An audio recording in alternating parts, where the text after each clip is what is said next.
Good morning, everybody. Good morning to all of the media, and it's good to see you all. I'm conscious this is my first chat this year. I would have liked to, as I've said before, have regular catch-ups, but an election was obviously, the priority over the last period, and hence this is the first time we've had a chance to formally sit down. So I thought I would just talk a little bit about some things on my mind and priorities, and I'm sure there are many questions and areas that you may wish to pick up, if that makes sense. But as I've said publicly before, once again, as this is the first chance to speak to the media, just to formally once again offer my congratulations to the new government coming in, to thank the previous government for all of their service in the time of office, and to record my particular thanks to all those who made the election a success, in terms of particularly the election supervisor, all of those who helped out at the stations, and obviously also the police and others who ensured it was a safe and securely run election as well. I look very much forward to a strong partnership with the new government, and that's something that the Premier and I have discussed. I've also discussed with each of the new ministers in terms of a strong sense of a partnership moving forward to take the territory on to even greater success and make sure that it meets, deals with and thrives against any challenge that is thrown at it. For me, my key priorities personally, in terms of the things that are top of my mind, really stay very much the same as they were before. The first thing, and it is a useful reminder, yesterday we had obviously the exercise Caribou Wave, the tsunami exercise, and actually whilst we get into lots of other issues I'm sure members of the press will ask about, it's an important reminder about the importance of disaster preparedness. We're about 3 months away from the start of the next hurricane season, and one of the top things that is on my priority list, working with the new government, new elected government, is to make sure that we are ready as best as we can be and prepared as we enter that season, whether that's across shelters, communications, all of the things that need to be put in place. So working with the Department of Disaster Management is one of my top priorities as we work up towards that hurricane season. I'm pleased that the United Kingdom has been able to assist and continues to assist in this respect, including the provision of backup satellite communications, emergency generators and contingency supplies. There's still much to be done, and that's an area that, as an early priority for the new government, we will be discussing to make sure we are as ready as we can be as we approach the season. Also, in terms of security, our government continues to work to ensure that we have a safe and secure British Virgin Islands for all of the people in this territory, and I want to thank all of the security agencies in supporting this. Infrastructure repairs are progressing at our police stations, including on the sister islands. I'm pleased to say there's quite a lot of progress on those areas, supported both by British Virgin Islands local funding as well as UK funding has gone directly into support the works through the Recovery and Development Agency. And there's also a lot of cooperation we're doing behind the scenes around customs, immigration, policing and other security agencies to ensure that we have a strong security presence and make continuing progress on the security front.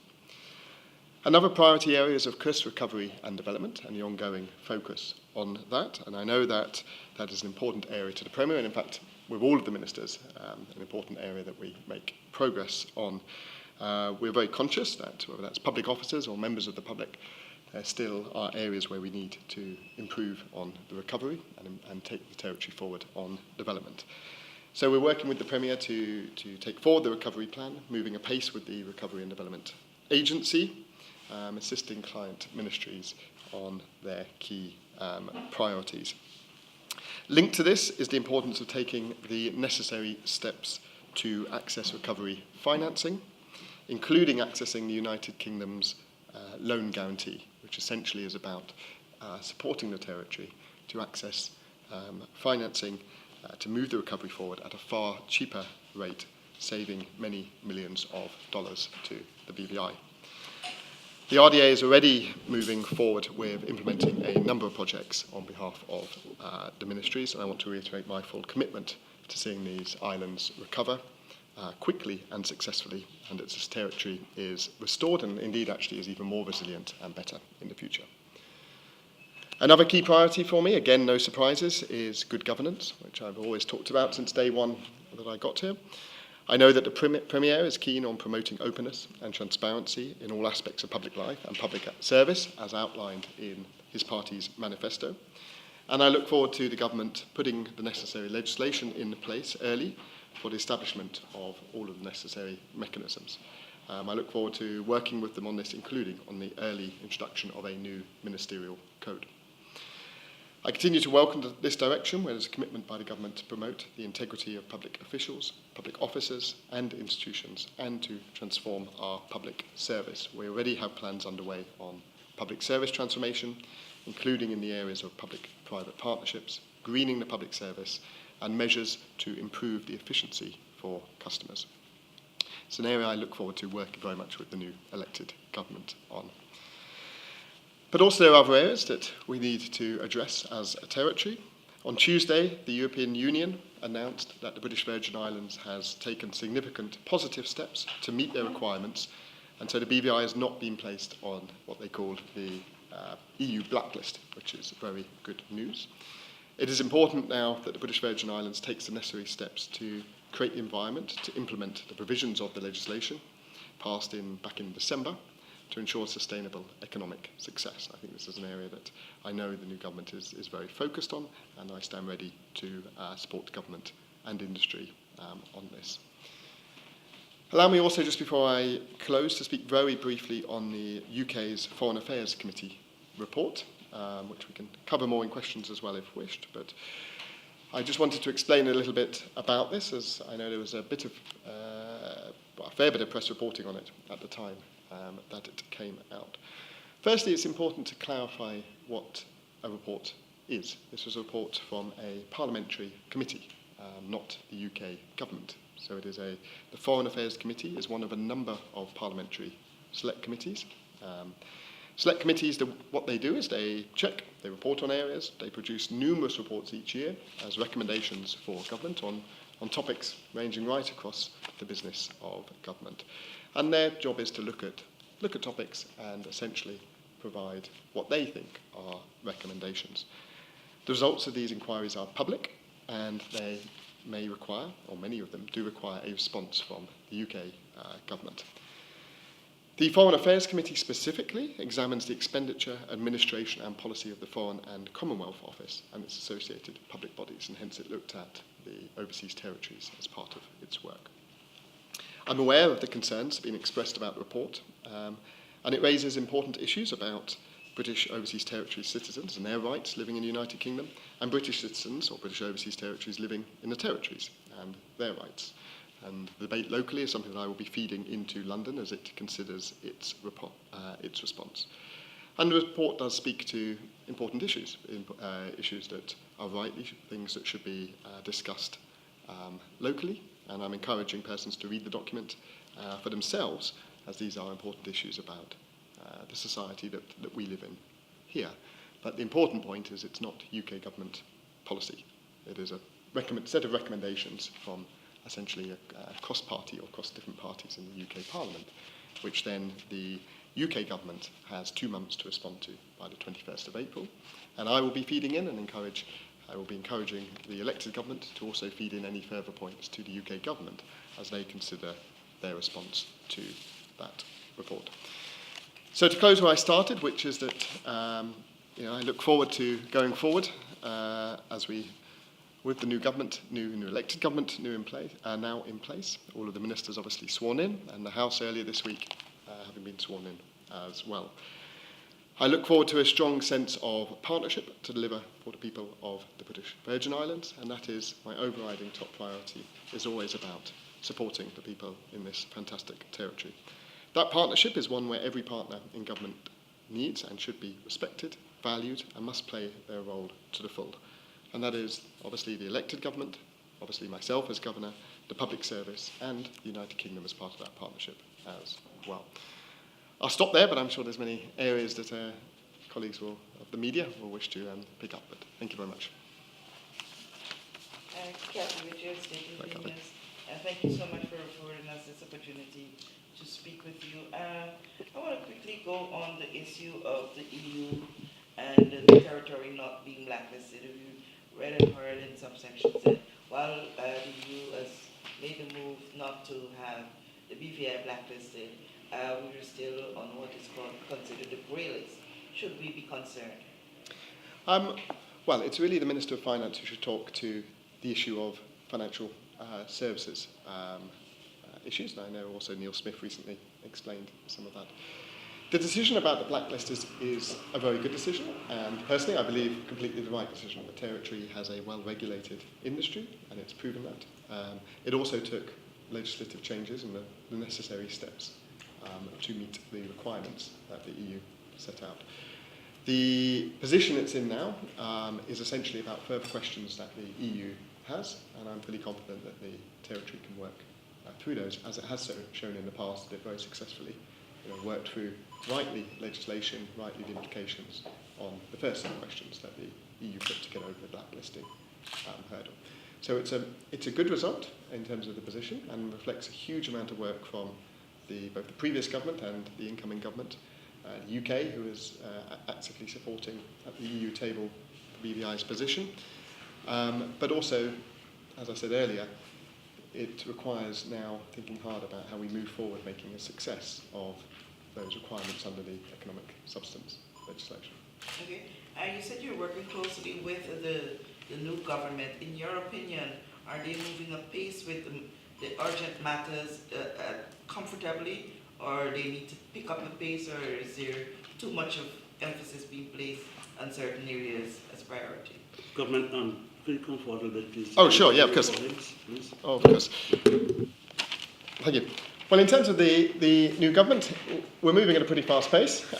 We've got ministers sworn in, including the junior ministers. The House is obviously established, and we've had our first cabinet meeting. Actually, I was very pleased with the Premier's decision to hold that on Virgin Gorda for the first time, and routine business in terms of getting cabinet going, getting decisions going, getting the ministries moving, is happening.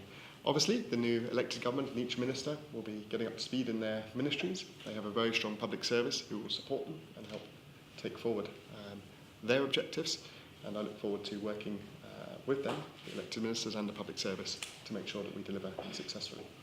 Governor, good morning. Morning. Backus, BVI Platinum News. Now, yesterday, as we're speaking about the government and the ministries and the House and all of that, yesterday we saw an interesting development. Previously, we heard that Mr. Vanderpool would be retiring, and he submitted a resignation letter. Yesterday, he somewhat rescinded that resignation, saying that his letter was invalid, given that he addressed it to the clerk and not the speaker. Subsequent to that, the speaker would have sent out a press release saying that he accepted that resignation and that it now paves the way for the by-election to be held. What is your position on this matter, in your view, given the fact that indeed a look at the Constitution would show that the letter needs to be penned to the Speaker, and given that Mr. Vanderpool did not pen it to the Speaker but to the Clerk, your position on this, and have they communicated to you about this matter? Okay. So, firstly, obviously, any issues for Honourable Vanderpool are issues for himself to answer, but also, importantly, any matters for the House are matters for the House. The Governor doesn't get involved in the House, quite rightly.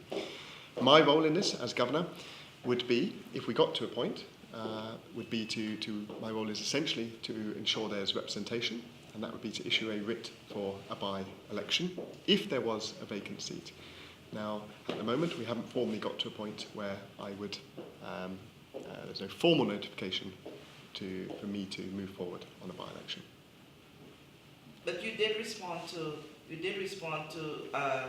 that first, the resignation of Honourable Vanderpool. Yes, so Honourable Vanderpool gave both myself, and I know he also, as he said himself, gave the clerk a letter of his intention. And what I said was about the noting Honourable Vanderpool's intention. And should that intention be continued once the House is sitting, then, as is standard, if at any point, whether it is now or in future years, at any point if a seat becomes vacant, and I'm formally notified of a seat becoming vacant, then I would move forward with issuing a writ for a by-election. At that moment, there is no formal notification to move forward to that. Governor, good morning. Morning. San Luis, ZBV Radio. So, you're not sure if there will be a by-election. You can't say at this point if there will be a by-election. So that Can you say at this point there will or will not be a by-election? there will only be a by-election, so it's up to me to issue a writ for a by-election. There will only be a by-election when I'm formally notified of a vacancy in the House. Formally notified by whom? So the process is that a seat has to become vacant first, and then I am notified by the Speaker of that. Is a seat vacant at this point? At the moment, I have not been formally notified of any vacant seat. That's a matter that only at that point would I move forward to a by-election. Governor, what, I know the House of Assembly matters may not concern you, but what has to be considered to determine if a seat is vacant? For a seat to be vacant, well, the Constitution it's essentially the Constitution and the rules of the territory set out, the rules governing the House and governing the seats in the House. My role is simply to, at the point where, if a seat were to become vacant, my role is simply to then take that forward, once I've been formally informed of that, or notified of that, to then issue a writ for a by-election. Governor, you would have had talks with Mr. Van Poel on this issue, am I right? Yes, he's discussed with me. This was discussed with you yesterday. Yes, he did say that, and that's correct. What you all discussed, and also, will you also as governor make a decision and function on the advice of the Attorney General on this matter? Yes, so just firstly on Honourable Van Poel, it's the same for any Honourable Member of the House. My door is always open, anybody is always welcome to talk to me about any issue. I obviously don't reveal the details of that, but for Honourable Van Poel to, as a courtesy, tell me what he intends to do is completely up to him. However, it's only when there is a formal notification would I move forward. I will be guided by the Constitution and the laws of the territory and the legal advice that I'm given. So if I could allow me, please. The Attorney General advised you. The Attorney General is the government lawyer, and yes, it's for the Attorney General to give me advice. What sort of advice he gave you? The Attorney General will look at the Constitution and the laws of the territory and will advise accordingly. What did he tell you, Governor? What did he advise you on that matter relates to the Constitution? Yes, as I said, the Attorney General is looking at this issue, will look at the Constitution, laws of the territory, and will advise me accordingly. As I said earlier, at the moment, I've had no formal notification that would warrant me moving forward with a by-election. Governor Jaspert, good morning, good day. Ron Grant of 284 Media. You spoke earlier, touched briefly on a little bit of your role in assisting the government and the Premier. Can you explain to the general public, for the persons who might not understand, what exactly is the role of the governor? Oh, good question. How long have we got? Well, the Constitution sets out quite clearly the role of the governor. I'm appointed by Her Majesty, the Queen, and my appointment is essentially to serve the interests of the territory, the people of the territory. And I get a warrant from the Queen, which is about supporting everybody in the territory. I interpret that as supporting everybody to succeed, everybody to thrive, and every member of society, whatever their background, wherever they're from, however old, young they are, to have all the opportunities that they can. Constitutionally, what that means is that I am the head of the government of the Virgin Islands, and I work in partnership with all of the different pillars that make government a success. Those pillars are the elected government, obviously. They are the public service, of which I am the head of. They also specific constitutional responsibilities that my office has around, for example, disaster management, security, certain areas which are under my remit. And it is also making the success of the UK as well, and making sure, as the UK has done over the last, at least I can only speak for my time here, supported the territory in hugely significant ways after the hurricanes of 2017. So the role of the governor, has a very constitutional base. At its heart, it's about bringing out the best of the territory, bringing out the best of all of those four pillars that make the partnership approach to government work, and that's what I spend my time doing. That was a short answer to what could be a very long a long response. But Good day, Governor. Yes, Genevieve Gladsky from the BVI Beacon. I was wondering, is the Governor's office probing the implications of the Speaker of the House's ownership of a news site, and does it have a position on that? That's a matter for the House. The Speaker is elected by the House. It's a matter for the House. Okay, and then the other question I wanted to ask is, you talked about how you'll give your recommendations to the UK based on the report. What are your thoughts on what's outlined in the report, and what do you plan to report? to that? The report, From the Foreign FAC Affairs. report, Yes, the Foreign that is. Affairs Committee report. Yes. Well, it's not for me to recommend. I will channel obviously anything to the UK to feed in any dialogue, and it's for the UK government to consider that. And I will also I'm recommending that the elected government has a chance also to feed in any thoughts as well into that. The UK Parliament has a very, very open system, so everything is online, everything's there. It's very accessible, and I encourage people to read, look at issues that are there, and there's very healthy discussions around that, which I hope continue. If I could just piggyback off of my colleague's questions. Now, previously you would answer to Mr. Grant saying that your responsibility is essentially to represent and support the people. Now, you said you would be giving feedback on this report before the UK government actually gives a response. Will you be giving the people an opportunity to make submissions on this report so that you could include in your feedback?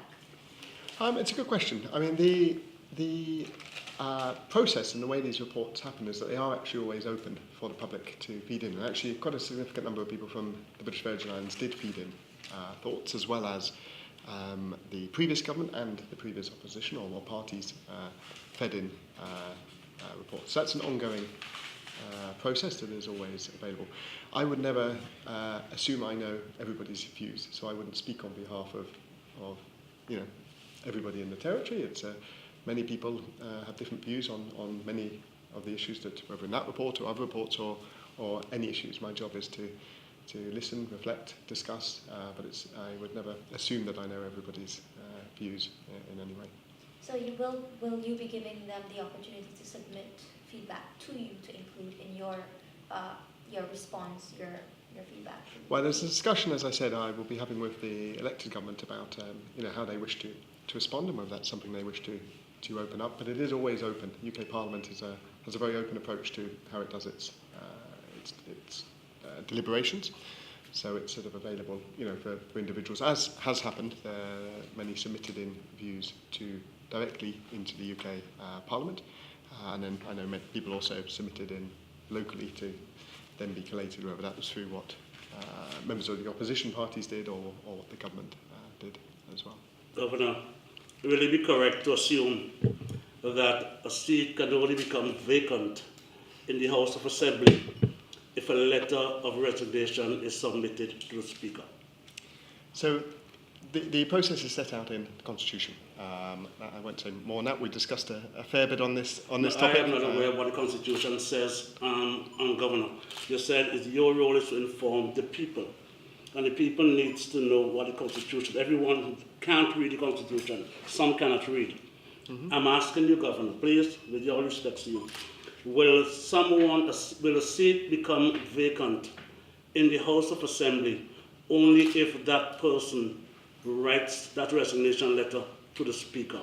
So the Constitution does set that out. And it's for the Attorney General to advise me on all of the details that have happened, and then I will act accordingly if I need to act accordingly. I'm not talking acting now, Governor. I'm talking what is in terms of what is termed resigning on the seat vacant. Yes. That letter has to be written to the Speaker. That is how it should be.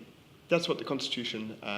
That's what the Constitution says, but I'm not going to. I would misquote, word for word the Constitution. I don't have it in front of me, but the Constitution rules the territory of what govern any decision I would make, and they also what govern decisions in the House. Well, for any public official, whether that's governor, member of the House, or anyone in public service, the Constitution and the rules of the territory are what govern it. It's not for me to be the interpreter of those of the Constitution and the laws, that is for the Attorney General, as the government's lawyer, to do so. Governor, Yes, you thank you. mentioned an important step in hurricane recovery was accessing the £300 million of loans guaranteed by the UK government. Do you know Yes. what the status of those loans are, and is the BVA on track to accessing those? Yes, but as I said, it's an area that the newly elected government will need to work on at pace on this issue. So the process for the loan guarantee, as it's called, and the loan guarantee essentially is allowing BVI to recover faster and to develop at a faster speed by essentially taking off the liability from fully from BVI and allowing them to borrow the government to borrow at a much cheaper rate, saving many, many millions of dollars to the BVI. The process to do that is the first step was that there had to be a plan. It's a bit like going to the bank. You can't borrow money without saying what you want to do with the money. So the first step is there needs to be a very clear plan. That is the what's called the medium-term fiscal plan, which needs to be approved. That anyway, there needs to be done in BVI for the budget, which will need to go through. Then what happens is that the UK government has the next step is for it to consider the request, how much is wanted to be borrowed, and then that moves forward. That goes to the UK Parliament for a short period, and then it can move forward. Obviously, then where the money comes from is discussion with banks and those who are actually financing various aspects of it, whether that's development banks, whether it's other financial institutions. But the first step is the government setting out its plan to then move forward with those discussions. Governor, Yes. 3 months is tomorrow from the hurricane season, Yes. if we're to look at it realistically. How Yes. prepared is the BVI systematically and infrastructurally, God forbid, that this season poses to be a really harsh one? Yes, well, God forbid is correct, and we always pray that we don't ever get hit by any adverse natural disasters. So there's been a huge amount of work, and has been. We don't just do this in the 3 months before the hurricane season. We have an excellent Department of Disaster Management, but it's responsibility right across government as well to prioritise this. And there's been a lot of work to get all of our shelters moving, to get the key infrastructure in place, to make sure that critical buildings are repaired, to make sure that communication systems work. We've had support to put in, for example, contingency stocks around the territory as well, in all of the sister islands. There's always more to do on this, and that is a priority now to focus on the key areas, particularly around shelters, particularly around communications, to make sure that we are as ready as we can be. But it's also a useful time to remind every member of the public, every member in the whole of the territory, to think through how ready are they as well, a bit like we did the exercise yesterday. But being ready for any natural disaster is not just about how ready government is, it's about how ready you yourself are, and your family, and your house or your business is. So this is the time to start thinking that through. Government does, and we will be doing what's called a readiness assessment. So that is where the Department of Disaster Management essentially leads a look across all of the various aspects of the territory's readiness. And we do a readiness assessment of each of those to then identify, are there any areas we need to prioritise? That work's underway, and we'll be taking that to each of the ministries to then prioritise how we move forward. And I'll shortly be holding what's called an NDMC, which is the National Disaster Management Committee meeting, to go through any of those areas and make sure we then give a clear focus and priority to any gaps that we need to address. Okay, for the RDA's involvement in the recovery, can you say about how much monies have been expended through the RDA for recovery efforts? So the RDA would need to speak for themselves on that. There's been a huge amount of progress that has been made, and there's a lot more progress to be made. But really, the chair of the RDA should be explaining, how they spend their money. Governor Jaspert, just allow me to take you back to a few months ago. Now, we would have had the elections observers present in the territory for the elections on your invitation.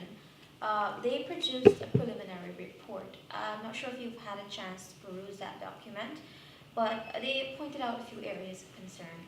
One of them is that the BVI is not compliant with the UN's Convention Against Corruption. They were speaking specifically to the fact that there is no legislation governing campaign financing. Is this something that you're going to be raising with the new government and pushing for?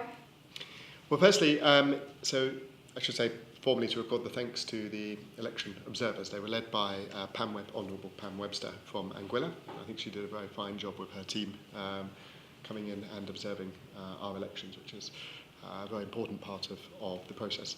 What we've had so far is a preliminary report, so they are writing up, Pam Webster and her team are writing up the final report, and we hope to get that soon.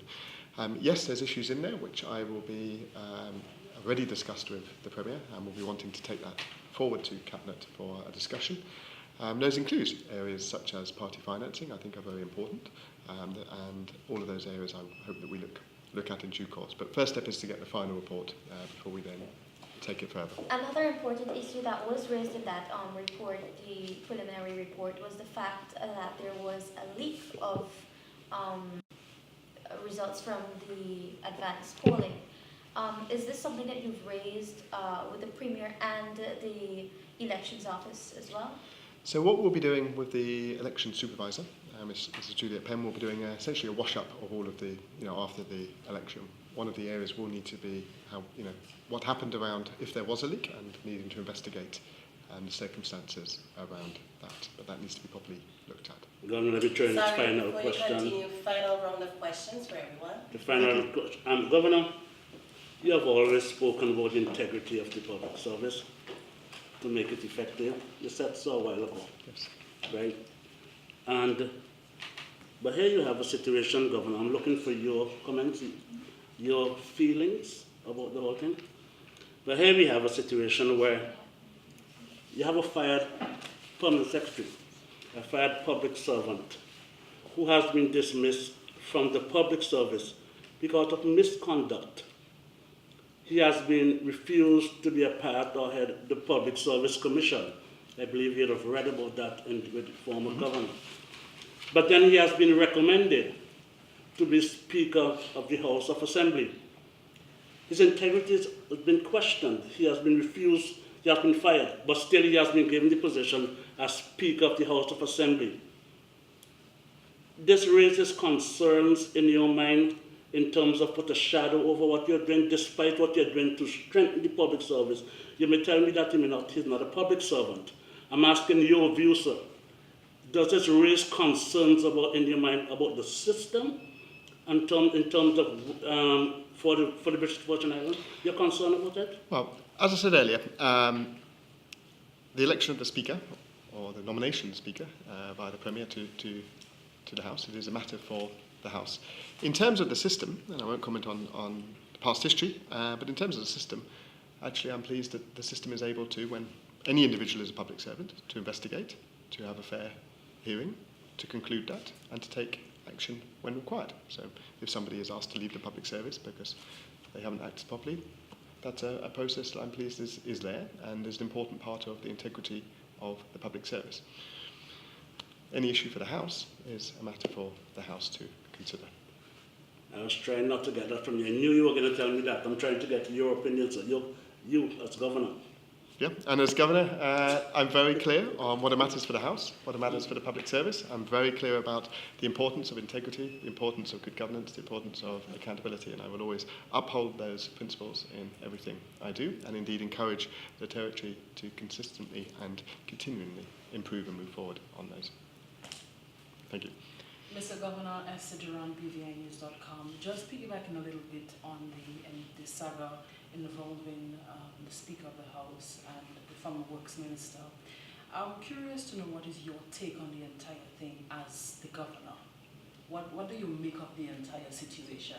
Is it something that, I just want to get into your head a little bit. I'm not sure you want to be in my head. Is that it? But to be honest, there's not much more to be said on it. It's not for me to get involved in Honourable Rantafal's affairs. That's for him. It's not for me to get involved in the House. My only role is to get involved if there were a position where I'm formally notified of a vacancy, and then should we need to move forward with a by-election. That's my consideration. What's in my head is making sure that we have a fair representation and full representation across the territory, that the institutions of the territory work, and that the government is moving forward effectively. So those are, and then, as I outlined at the beginning, the big priorities of making sure that we're ready for disasters, not that we ever want any, but that we are ready for whatever can be thrown at us or maybe, that we are recovering and developing continually, that we're moving forward our economy, that we're secure and safe, and we're making improvements in the governance of the territory as well. Speaking of disasters, the BVI held the tsunami drill, I think yesterday or the day before. How did that go? And in terms of we being prepared for something like that, in eventuality of mass casualties and so forth, how are we at this point? Can we safely say that we are ready? Well, the reason why we exercise is to check how ready we are. So I will be doing a wash-up with the Director of the Department of Disaster Management, to look at how things went. So I took part in it, as did my office, and I hope all of you did as well, because it's important that actually the public think, what do they do if those sirens go off or if a warning comes. And it's easy often to see exercises as just an exercise, but and we pray this never happens, but if we weren't in an exercise mode, actually everybody thinking, how prepared am I, how prepared is my family, is really important. But why we do exercises is to learn and to improve and to raise awareness. So those are things that I will keep on focusing on. At the time the siren went off, I was at the magistrate's court, and everybody was like, what is going on? But it was not something like, if you hear this sound, you have to run. It was just like, a little mellow sound in the background. Do you all have anything, did that come out from your assessment of it? What else do you all see as something that need to be updated, opted? And, system? yes, and a number of persons, despite the alert being posted on the DVM website, were not aware of this going on. Yeah, well, those are all important issues that I'll make sure we discuss when we do the wash-up and the assessment of the exercise, so we'll build those into any formal next steps. Thank you. Okay, my final question. I'm just gonna take you back to that preliminary report by the observers. Another issue that they raised was the fact that only belongers can vote. One of the observers said that they would recommend that the qualifications for voting be reviewed with a view to allow persons residing here who are not necessarily belongers to be allowed to vote, because they said there exists a situation where persons with dual citizenship that are not necessarily living in the BVI can come here and vote, while persons that may be living here for a number of years, 10, 15 years, cannot, simply because they're not belongers, and that process takes a while to obtain that status. Should they include that in the final report and the recommendations? Is this something that you are going to be pushing for, or encouraging, in terms of the review of the qualifications for voters? Yeah, well, as you rightly said, we need to see what's in the final report. In the interim or preliminary report, they did raise that issue. I think it's an important issue that should be debated and discussed here. About at the heart is really about at what point do people sort of signal that they are fully part of the territory. And at the moment there's certain rules around that in terms of timescales, and I think that's a discussion that should continually to be had there. And at what point do people get full status? In various different ways, whether that's to vote or other issues. But that's something that needs to be discussed. It's something that as the final report comes out, it'll be out there, it'll be public, and I hope there's on all of the issues, whatever they raise. I can't speak for whatever their final report says, but I hope there's a good, healthy discussion on all of them. To what extent do you think the discussion needs to be based on public consultations, referendum, that sort of thing? Your thoughts? Well, let's see what they say first off, but also let's see what people want to discuss around it. This is at the heart of it. This is a territory that has so much to be proud of. It has people who I know have lived here for many, many years and want to make a contribution to the territory and want to be part of the territory. And I think there's a healthy discussion to be had about what's the best way to make sure that everybody who wants to be part of the territory make a contribution to the full to the territory. What's the best way for them to feel valued in society? But that's something that needs to be, a discussion about the best way to achieve that. Thank you.